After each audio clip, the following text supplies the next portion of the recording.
Donc, bonjour à tous, ici à Sierre et à ceux en ligne. Aujourd'hui, on va parler de comment communiquer sa stratégie de durabilité pour une PME. Donc, je me présente brièvement. Moi, j'ai un cursus experte en communication en ligne et stratégie de communication en ligne. Après, je suis passée au développement durable. J'étais une des pionnières à créer une application mobile sous forme de jeu pour motiver les employés à l'économie de ressources. Derrière l'économie de ressources et le jeu, il y avait de la mesure d'impact. C'était il y a plus de 10 ans. Donc, en utilisant le jeu, les employés, changer les comportements, c'est quelque chose. D'ailleurs, je suis de retour ici puisque ça a été créé à l'ICAR. On a développé mon app à l'ICAR il y a 10 ans. Et comme vous le savez, la demande, elle est aujourd'hui. Mais ce faisant, j'ai collaboré avec des multinationales et j'ai vu des bonnes et des moins bonnes pratiques de communication. Et aujourd'hui, je suis ici pour vous présenter les bonnes pratiques dans un contexte qui a changé. Donc, avant de commencer, j'aurais voulu faire avec vous juste un bref tour de table pour avoir une idée de combien d'entre vous, vos compagnies, les PME que vous représentez, ont une stratégie de développement durable depuis combien de temps. On peut faire à main levée. Et est-ce qu'il y a des ressources dédiées à ça? Est-ce que vous communiquez autour de ça? Donc, je ne sais pas si vous voulez faire dans la salle à main levée, puis sur Zoom éventuellement, à main levée. Donc, vous, dans la salle, il n'y a pas une PME qui aurait une stratégie de développement durable. Voilà, quand même. Ouais, quand même. Soyez pas timide. Deux, bon. Alors, deux en présentiel et un sur Zoom. Alors, c'est intéressant. Aujourd'hui, comme j'ai dit, je vais vous parler des meilleures pratiques, mais je vais aussi vous donner des outils concrets et des stratégies concrètes pour créer une stratégie et la communiquer. Donc, ça tombe bien. Un bref état des lieux avant de commencer. Le constat, c'est... Donc là, j'ai mis une citation de Hoffman, directeur, propriétaire de Hoffman La Roche. Elle date de l'année passée ou moins même. Donc, voilà, on y est dans cette responsabilité sociale de l'entreprise euh, qui est vraiment aujourd'hui demandée, nécessaire. Il y a un changement de paradigme de la part des consommateurs. C'est-à-dire que, par exemple, 75% des Allemands, ils disent que s'ils n'ont plus confiance dans la marque, ils changent. C'est énorme. 75% des consommateurs qui sont prêts à changer de produit ou de marque. Et les gens préfèrent aussi des compagnies qui ont la durabilité intégrée dans tous les aspects de leur activité. C'est là où les PME ont un très grand rôle à jouer par rapport à des multinationales qui ont segmenté leur approche, mis en avant certains aspects pour mettre dans l'ombre des parties qui les arrangeaient moins. Ça, aujourd'hui, c'est plus tellement viable. Donc, je répète, les PME ont vraiment un rôle à jouer par rapport à cette flexibilité, par rapport à intégrer un narratif clair et des actions tangibles et mesurables dans toutes leurs activités. On sait aussi que les générations Y, Z, donc celles qui arrivent derrière la mienne, ne veulent plus travailler pour une compagnie qui n'a pas des valeurs, ou en tout cas qui ne met pas des valeurs en avant, qui n'a pas une éthique ou une préoccupation sincère pour les enjeux environnementaux et sociaux. C'est eux qui vous font le casting pendant un entretien d'embauche et pas l'inverse. Donc ça change la donne. Surtout quand on sait qu'ils sont experts dans le digital. Donc c'est quand même des talents dont les entreprises, les PME ont besoin. Donc aujourd'hui, une communication durable, c'est une communication claire et crédible. Et c'est ce qui est demandé. Pardon. Pour ce faire, la première étape, c'est de cartographier. Donc, pour communiquer de façon claire et crédible, la première étape, c'est de cartographier son écosystème, c'est-à-dire de connaître les parties prenantes. Là, j'ai choisi... Il y a le bidule. Il y a le bidule. Ah, il y a le bidule. Donc là, j'ai choisi un visuel très clair pour une présentation PowerPoint. Donc, on voit les parties prenantes. Il y a vos employés, il y a les fournisseurs, parfois il y a les institutions, parfois les syndicats, les médias sociaux, enfin, ça varie en fonction de votre industrie. Mais cet exercice de cartographier son écosystème, en vrai, il est beaucoup plus brouillon que ça. C'est-à-dire, il faut cartographier toutes les parties prenantes et après dessiner toutes les interactions. À quel niveau d'interaction on est, proche, lointain, très lointain, mais entre eux aussi, quelles sont les interactions. Et une fois qu'on comprend les dynamiques, qu'on a analysé les dynamiques, ça permet de choisir le média adapté à son audience. Donc, là, c'est le modèle PESO en anglais. Donc, en français, ça se traduit par les médias dont on est propriétaire, votre rapport annuel, votre newsletter, votre site web, le média qu'on a payé, la pub à la télé, la pub dans un journal. Ça, par exemple, en Valais, on sait que dans le tourisme, on le fait pour les stations de ski, pour promouvoir des stations de ski à l'international, on paye de la pub. C'est normal, on promeut un respect de la nature et un environnement sain dans des publics reportages, ça se fait. Les médias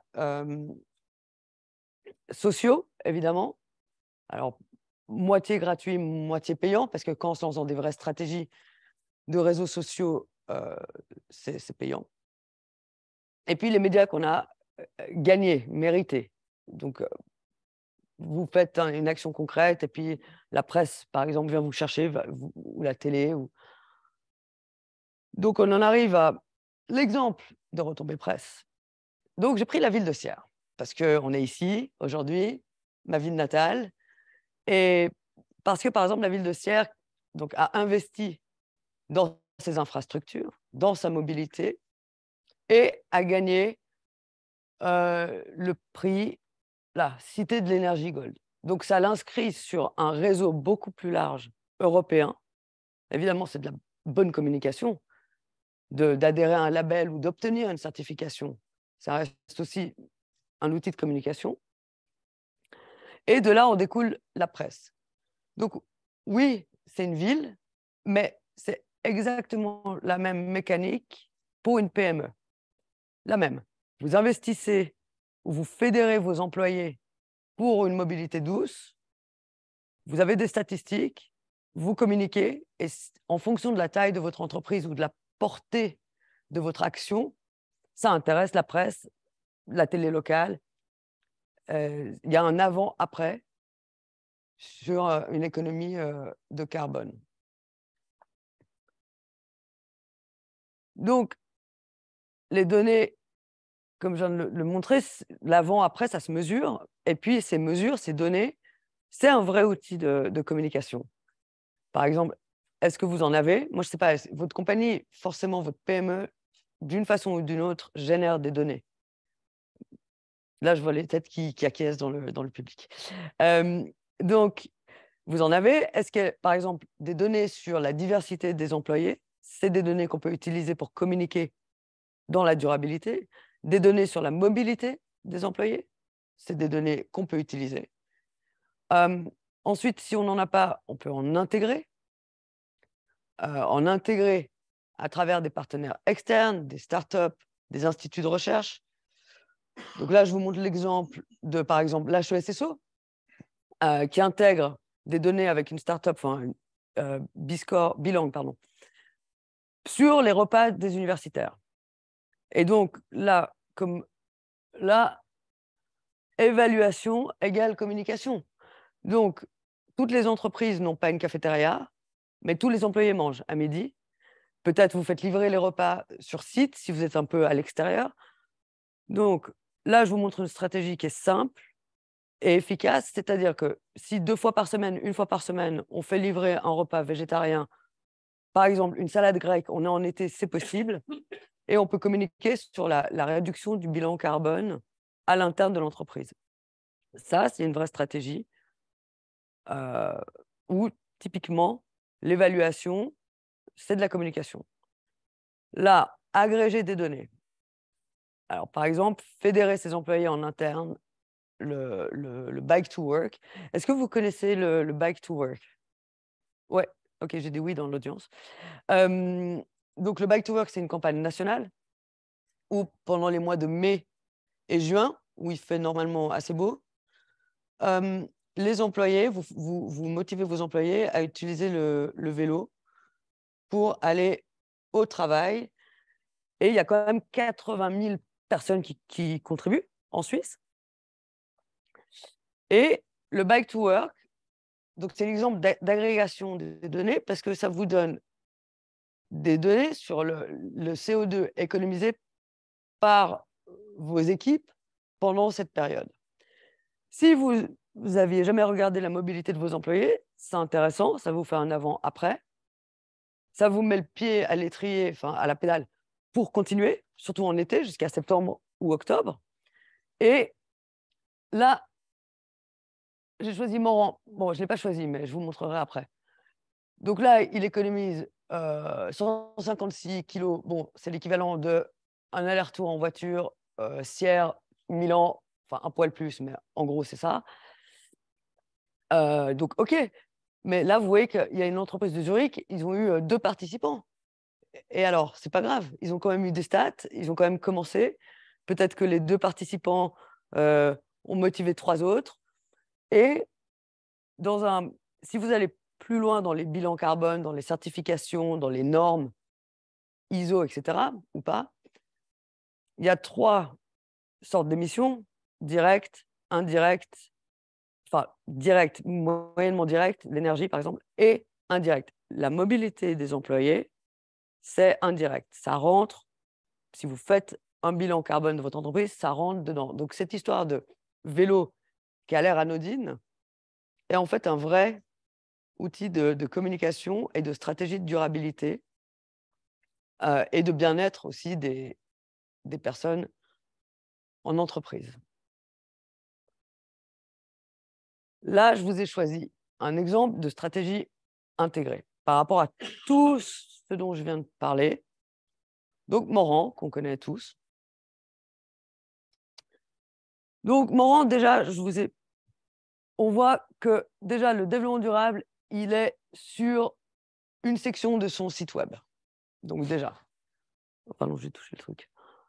Ensuite, vous allez voir les piliers de sa stratégie. Donc, il y a tout.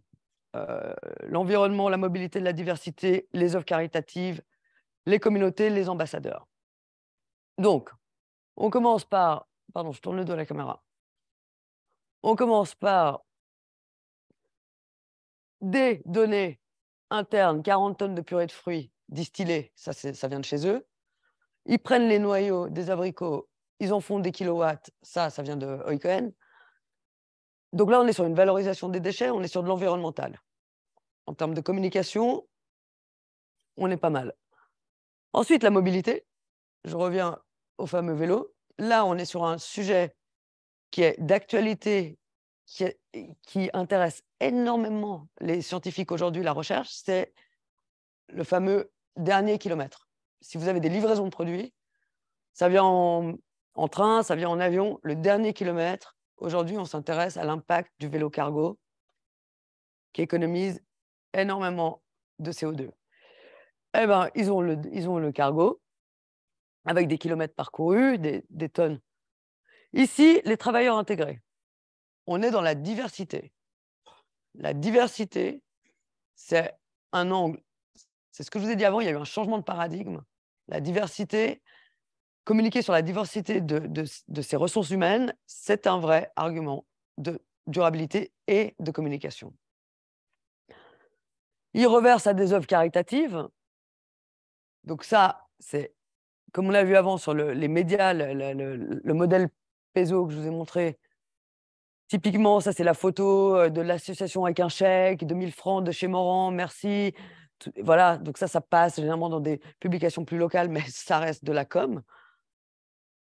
Là, il collabore avec de l'institutionnel, donc là, il a des données, il génère des données avec cet institutionnel, il génère de nouveau de la communication et un programme d'ambassadeurs. Et les ambassadeurs, on est sur... Si je reviens, enfin, je ne vais pas revenir en arrière, mais on est sur le modèle du contenu généré par la notoriété. Donc, de nouveau, de la communication. Donc, ce modèle, c'est le résultat d'une vraie vision de communication et de développement durable. Et ce modèle, qu'est-ce qu'il nous montre? Il nous montre un narratif très, très clair. Mais il nous montre surtout que Morand, à travers tous ces piliers différents, se positionne comme l'acteur du changement pour la durabilité au sein de son écosystème. Donc ça démontre une connaissance des parties prenantes, le modèle que je vous ai montré au début, infaillible. Et pourquoi? Je ne sais pas si quelqu'un a une idée. Pourquoi? Je pose une question à l'audience. Est-ce que quelqu'un a une idée pourquoi il connaît aussi bien son écosystème? Pour se positionner comme ça sur tous ces axes, comme l'acteur au sein de la communauté qui amène un changement positif. Eh ben, il se positionne comme ça et il a une connaissance infaillible de l'écosystème parce que sur des produits réservés à des consommateurs de plus de 18 ans ou sur des produits qui peuvent potentiellement être sujets à controverse, d'occuper le terrain de façon aussi compréhensive dans la communauté, pour le local, pour l'environnement, pour la diversité, pour la mobilité, pour la charité. C'est quand même les ambassadeurs, c'est quand même très, très complet. En fait, ça lui permet d'occuper le terrain de façon positive sur tellement de domaines, d'être un acteur tellement important dans son écosystème, que peut-être on pense moins aux aspects plus controversés de son activité et de son produit, par exemple. Ça, c'est aussi une stratégie de communication. Après, une stratégie plus simple, mais c'est de rester honnête et de dire ce qu'on fait et faire ce qu'on dit. Il y a sûrement dans votre compagnie des choses que vous faites très bien, mais vous ne savez peut-être pas que ça pourrait être sujet de communication dans la durabilité. Je reviens sur, par exemple, les statistiques des ressources humaines. Comment est-ce que mes employés viennent au bureau? Ça se communique. Est-ce que j'ai de la diversité dans mes équipes? Ça se communique. Donc, aujourd'hui, il faut être transparent en communiquant ce qu'on fait bien, en communiquant là où on pourrait faire mieux. Il n'y a pas de honte à le dire. Voilà, sur ce domaine-là, on va s'améliorer d'ici à 2050 ou on va s'améliorer, point. Et puis, ce qu'on ne fait pas. Alors, ce qu'on ne fait pas, on n'est pas obligé de le dire, mais on peut, en fonction de l'industrie dans laquelle on est, on peut éduquer son public, ses parties prenantes. On peut dire, voilà, moi, je suis dans les encres chimiques, elle va rester chimique, mon encre. Mais je travaille avec des fournisseurs qui sont éthiques, qui respectent les conditions de travail de leurs employés, qui... Voilà. On peut aussi éduquer à son industrie. Ensuite, tout ça, ça va contribuer à l'acquisition et rétention de talents, donc la fameuse génération YZ, et à une meilleure image de la PME. La meilleure image aujourd'hui, elle est indiscutable. Là, je vais vous montrer un outil, si vous savez pas trop comment vous y prendre. Les objectifs de développement durable de l'ONU, c'est un cadre de référence. Donc, il y a 17 objectifs, 159 indicateurs. Il y a les pictogrammes, il y a tout un matériel de communication prêt à l'emploi. Donc, on a le socle des 17 objectifs, l'environnement, ensuite la société, par exemple, éradiquer la faim dans le monde, la santé, et puis l'économie. Donc les industries, les meilleures pratiques d'industrie, et tout en haut, les partenariats pour la paix. Donc ça vous permet de vous aligner sur l'agenda 2030. Donc ça, c'est de la communication aussi. Vous regardez ce que vous faites dans votre PME, vous regardez sur quels objectifs vous pouvez vous aligner. Normalement, une compagnie, elle en choisit entre 3 et 6. pas la peine d'en faire plus. Et puis, après, par exemple, là, je vous ai pris l'exemple de Genève Aéroport. Bon, ce n'est pas une PME, mais c'est une industrie qui a vraiment beaucoup de mal à justifier de la durabilité. Et en toute transparence, il faut dire la vérité, ils se servent des objectifs durables, donc pour parler de leurs employés, voilà. Ils maintiennent un taux d'absence à moins de 7,2%. Ils communiquent sur à combien de pourcents ils sont d'avoir atteint leur objectif. Et puis, là, ils communiquent sur OK, on est dans l'aviation, c'est pas très propre tout ça, mais nos employés viennent en bus. J'ai envie de dire bravo. J'ai envie de dire. Donc, leurs employés viennent en bus, ça rentre dans leur bilan carbone. Et là, je voulais prendre cet exemple juste pour montrer qu'une industrie, somme toute, discutable, mais qui ne peut pas changer, peut communiquer de façon transparente et claire et donner un message où on se dit OK, ils essayent, ils font quelque chose. Pour une PME, les objectifs de développement durable offrent des outils très concrets, mais vraiment concrets. Donc, sur le site de la Confédération, vous avez toute une stratégie avec l'agenda 2030, tous les indicateurs listés, tous les objectifs listés, toute la communication, les événements, etc. Donc, en utilisant ces objectifs, vous vous affiliez vraiment à un réseau beaucoup plus large, avec un visuel connu, globalement, des indicateurs clairs, et vous bénéficiez de vrais outils. En anglais, les ODD, c'est les SDGs. Donc, la boussole, littéralement, le SDG Compass, qui est littéralement la boussole pour les objectifs de développement durable. Et là, vous avez du matériel à télécharger de communication. Vous avez l'explication. Donc, ça, c'est un outil clé en main. Une possibilité, je ne dis pas si vous en avez. Et comme vous allez voir, on a là, l'année, je crois que c'est même pas un an. Ouais, il y a un an, on a les patrons suisses qui utilisent ces fameux ODD pour fonder une alliance. Donc aujourd'hui, utiliser les ODD, c'est aussi entrer dans l'alliance de compagnies suisses et d'aller de l'avant avec l'agenda 2030 pour, donc, je répète, avoir une communication claire, un narratif clair. Donc, ce qui est important de retenir, c'est aujourd'hui, ce qui est demandé, c'est de s'engager de façon intègre dans la durabilité, de communiquer clairement, c'est-à-dire que c'est fini de dire ce qu'on ne fait pas et puis de ne pas faire ce qu'on dit. Aujourd'hui, c'est mieux de faire des petits pas et puis de pouvoir motiver ses choix, sa stratégie, d'avoir des actions concrètes, d'avoir une communication crédible et transparente, de comprendre les médias qu'on va utiliser, pourquoi, de comprendre quelles actions nous amènent quels médias, de comprendre son écosystème pour comprendre aussi, en fonction de l'industrie, où sont ses détracteurs, parce qu'ils font partie de votre écosystème. Et puis de s'appuyer sur les données, si on en a, ou d'en créer, comme je vous ai montré avant, avec des partenariats, des agrégations, d'en créer si on n'en a pas. Et c'est avec ça que je vous laisse pour aujourd'hui. J'ai essayé de vous donner des outils concrets et des exemples concrets.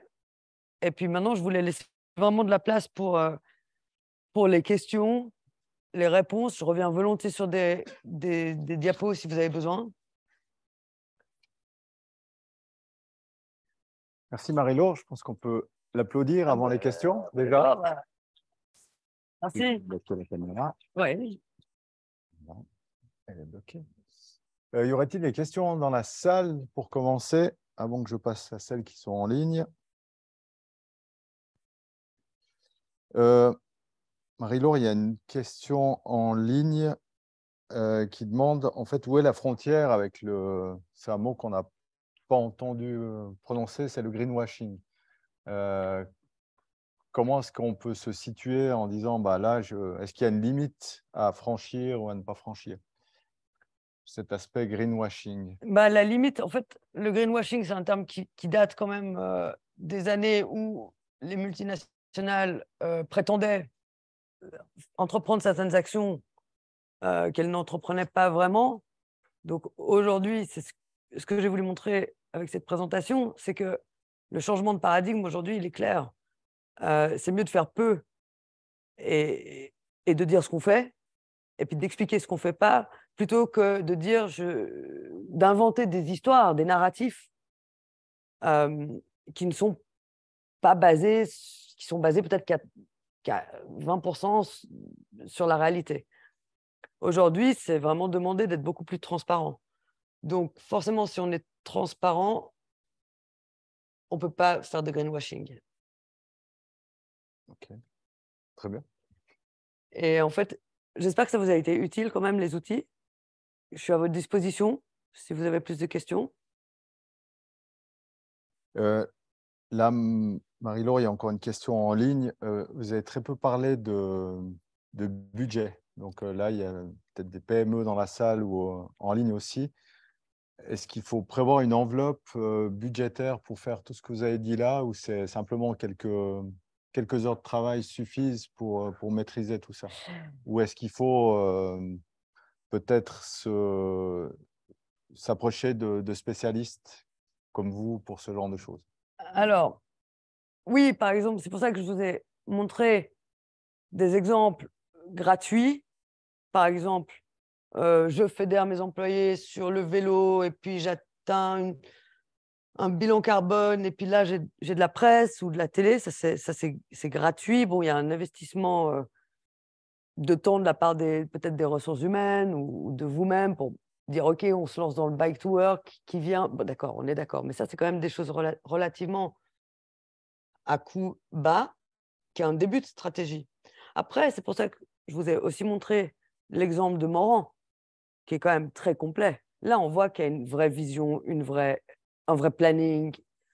Ça, bien sûr que ça coûte de l'argent, ça, c'est une stratégie. Ensuite, de faire appel à quelqu'un qui vient vous aider à voir plus clair dans qu'est-ce qu'on a déjà, avec quoi on peut communiquer par rapport à ce qui est déjà fait. Ça, c'est aussi intéressant.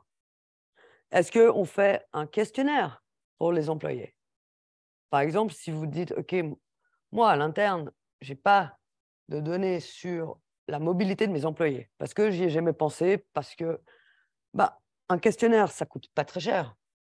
De faire un questionnaire, de demander aux gens, tu habites où, tu fais combien de kilomètres, pourquoi, est-ce que tu serais d'accord de prendre le bus, le train, le vélo? Ça se fait aussi. Ça, c'est des stratégies qui sont somme toute très concrètes, pas trop chères.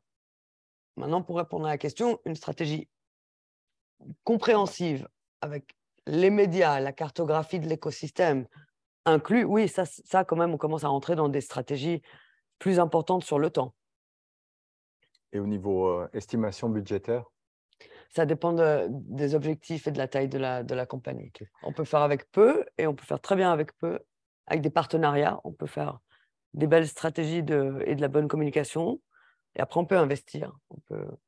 Si je vous entends, c'est quand même tout à fait abordable pour une petite PME, une micro-PME de Oui, quelques employés. c'est abordable. Et aujourd'hui, ce que j'ai peut-être pas assez dit, c'est que les multinationales, les grosses entreprises sont en recul par rapport à la confiance et que les gens préfèrent des entreprises plus petites qui sauraient mieux intégrer dans tous les aspects de leur activité la durabilité. Il y a une plus grande confiance pour des structures comme ça. Donc, les PME ont vraiment une carte à jouer au niveau de la durabilité. Et non, on n'est pas trop petit. Chaque action compte. Chaque pas est un pas de plus. Et si vous avez déjà fait des petits pas épars, alors volontiers, on peut regarder ensemble pour les aligner et en faire une stratégie qui avance, qui va quelque part. Ça, c'est aussi possible. Toujours pas de questions dans la salle, si?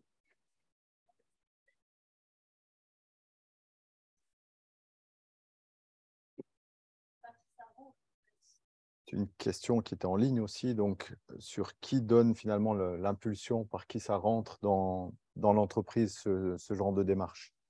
Alors, Est-ce que c'est dans les startups, aujourd'hui, parfois, c'est le fondateur qui a cet impulse de dire: «Je veux créer une société, une boîte qui a un impact positif sur la société et l'environnement». Dans une PME, une structure existante, ça peut rentrer par, comme j'ai montré, les ressources humaines qui s'intéressent au bien-être des employés. On a vu dans l'exemple de l'aéroport de Genève, ils communiquent sur le taux d'absentéisme. Ça, c'est de la durabilité. Une compagnie qui sait offrir un cadre agréable à ses employés, ça rentre dans la durabilité. Donc la porte d'entrée, ça peut être les ressources humaines, ça peut être la vision du directeur ou du fondateur, ça peut être la communication. Ça, généralement, c'est la porte d'entrée la plus évidente. C'est-à-dire, maintenant, il faut faire quelque chose. Mais comme je dis, entre il faut faire quelque chose, on n'a pas les budgets, aïe, aïe, aïe, comment on fait? Et attends, on va regarder ce qu'on a déjà et après peut-être de se faire aider par quelqu'un pour dire: «Ah, on a déjà ça. Oui, ça, c'est de la com. Oui, là, on peut communiquer. Oui, là, on peut faire plus». Ou c'est pour ça que j'ai montré ça peut rentrer par aussi donc la com et par exemple le bike to work, ça, c'est un point d'entrée facile. Après, ça peut aussi rentrer, mais plus rarement par ceux qui font les finances. C'est-à-dire, voilà, on doit réduire, notre consommation de ci, de ça, de ça. Ça part d'une économie et ça se transforme en stratégie de durabilité et de communication et pourquoi pas. Merci. Une question encore en ligne. Une idée au niveau de l'effort que ça implique sur la durée, donc de l'effort temps. Est-ce qu'on peut se dire, ben, je crois que je connais déjà la réponse, mais je vais quand même poser la question. Est-ce qu'on peut faire des petits coups d'éclat de temps en temps ou ça doit être vraiment quelque chose sur la durée? Et puis cette durée, combien longue doit-elle être? Alors, c'est pour ça que je parlais aussi de la mobilité et du vélo, parce que le vélo, c'est quelque chose, comme j'ai montré, qu'on peut mettre en place facilement, avoir des vraies données à différents niveaux, très importantes pour la communication, et qu'on peut continuer. C'est un effort qu'on peut continuer sur la durée, avec un coût, somme toute, vraiment raisonnable. Ça, c'est après des programmes plus longs, plus compréhensifs, effectivement, sur la durée, c'est toujours mieux que quelques petits coups d'éclat. Comme je répète, aujourd'hui, le narratif qui est demandé, c'est quand même d'être aligné sur ses valeurs d'entreprise, si on en a, et de continuer. Il y a vraiment une notion d'alignement. Donc des petits coups d'éclat qui seraient, c'est possible aussi, mais c'est ce que je disais avant avec l'histoire des petits pas épars. C'est pas mal, mais à un moment donné, il faudrait les rassembler puis qu'ils aillent quelque part, en faire une trajectoire, une stratégie. Merci. Encore une question en ligne. Est-ce qu'il existe une liste de certificats ou de choses utiles? Et puis d'un autre côté, des entreprises, à part Green Grow Web, bien entendu, qui peuvent aider à trouver ce type de données en entreprise? Est-ce qu'il y a je sais pas, Oui, une oui, fédération en ou quelque Valais, il y a chose? des fédérations, en Valais, il y a des associations. D'ailleurs, je crois qu'il y en avait qui étaient présents, ici aujourd'hui. Voilà, Voilà, merci. FDDM. FDDM. Et puis, il y a sur la liste il y a la liste de toutes les certifications possibles. Ça, vous trouvez, je peux envoyer le lien, enfin, je peux mettre le lien Mhm. littéralement. Il y a des certifications plus accessibles pour des PME du type B Corp. Après, il y a ce fameux, ODD, ces fameux boussoles des ODD qui vous permet de vous affilier à l'agenda. Oui, et en Suisse, en Valais, il y a des aides, il y a des ressources. Je pense que monsieur est peut-être même mieux placé, monsieur Nanchane, que moi pour, vous parler de tous les organismes qui existent, en Valais. Après. On rappelle votre site web, Monsieur Nanchen. Est-ce qu'il y a des choses dessus ou... Alors, je dirais la Fondation pour le développement durable, la région de montagne, la fondation créée par le canton du Valais et la ville de Sion pour s'occuper de durabilité. C'est nous qui coordonnons la stratégie de développement durable du canton. Et puis, au niveau du site même du canton, il y a une page développement durable. Et là, on essaye d'alimenter au mieux, surtout la partie commune. Et maintenant, on va développer aussi la partie entreprise. Alors, nous-mêmes, on accompagne, on va dans des entreprises. Et il y a un petit soutien du canton dans le sens où nos premières interventions sont pris en charge. C'est une incitation à l'entreprise à faire quelque chose. Oui. Voilà, Puis, donc on a des certifications. Voilà, donc on a des partenaires complémentaires ici aujourd'hui. Merci, Monsieur Norchen, pour les Merci. précisions, toujours très utiles. Y aurait-il une dernière question dans la salle? Oui, ou plusieurs dernières questions? Donc, j'ai bien compris qu'il faut communiquer sur les choses qu'on fait. Et puis, si c'est que des petites choses, ça va très bien aussi. Maintenant, admettons qu'il y a une PME ici à Sierre. Donc, cette PME, elle communique plutôt des actions en lien avec la région, avec la zone de montagne, entendu, il y a même un groupement maintenant. Ou bien ils se concentrent plutôt sur les soucis des citadins qui sont les consommateurs. Ah ouais, non, mais ça, c'est une question de stratégie. Ça, c'est une question d'objectif. Ça dépend. Ça, c'est une question d'objectif. À court ou moyen terme, qu'est-ce qu'on veut? Quel impact on veut? Mais ça, c'est là où il faut cartographier. Pardon? On peut mieux vendre les produits. Ouais, bah ça, il faut revenir à cartographier ces parties prenantes, à comprendre. Il faut revenir à comprendre l'impact à court terme, moyen, long terme. Quelle partie prenante va avoir le plus d'impact avec quelle action et quels moyens. Et après, on regarde le budget et en fonction de ça, on décide où s'orienter. Mais ça, c'est une question assez personnelle de répondre comme ça.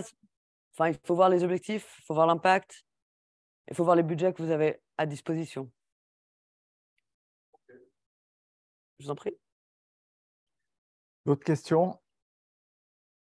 Une question des best practices.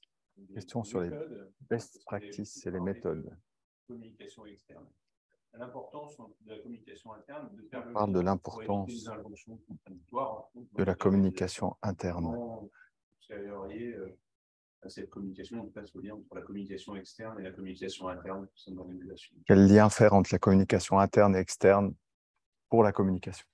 Alors, ça dépend. Qu'est-ce que vous avez mis en place comme stratégie? La communication interne, de toute façon, vos actions, votre stratégie de durabilité va être communiquée dans le rapport annuel.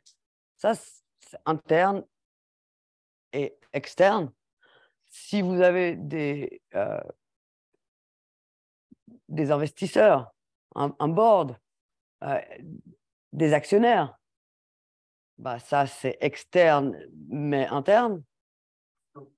Et donc, il y a des actions à entreprendre qui feront plaisir à vos actionnaires, mais moins à vos clients, peut-être. Peut-être préciser, entre autres, on pourrait mettre un accent sur les équipes et les employés. Voilà, souvent, ça revient un peu avec le greenwashing, une communication externe qui peut être une stratégie de marketing et de communication et qui vient avec un véhicule interne ça peut être un peu éloigné de la tête. Comment joindre les deux et quelles seraient les best practices pour ça? Il y en a. Ouais, mais je sais pas, sûrement. Il y a des best practices pour tout. Non, je plaisante, mais je suis pas sûre de comprendre la question.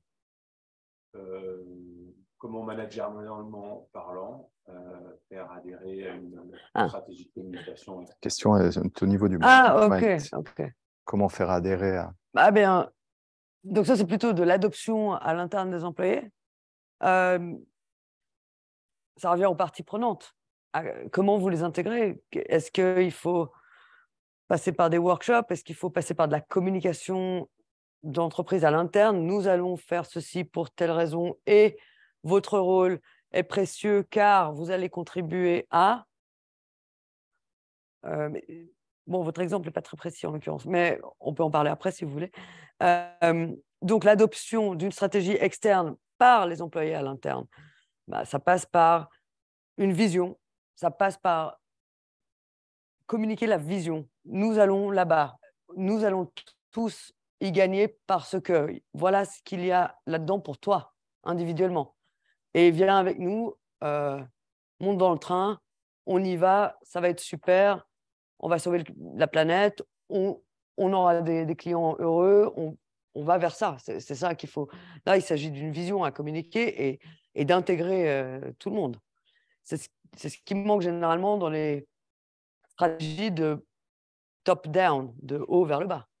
Une fois qu'on a sa stratégie top-down, il faut retourner pour embarquer les gens avec soi et leur expliquer qu'est-ce qu'il y a là-dedans pour moi. Et communiquer, comme je disais, cette vision de on va vers le mieux, on va vers un progrès. Je vous en prie. Voilà, le temps avance. Je vous propose de remercier une nouvelle fois notre oratrice du jour. Merci. Et du coup, je remercie une nouvelle fois nos participants en ligne et puis on se réjouit de vous retrouver après l'été, donc au mois de septembre pour une nouvelle InnoVibes.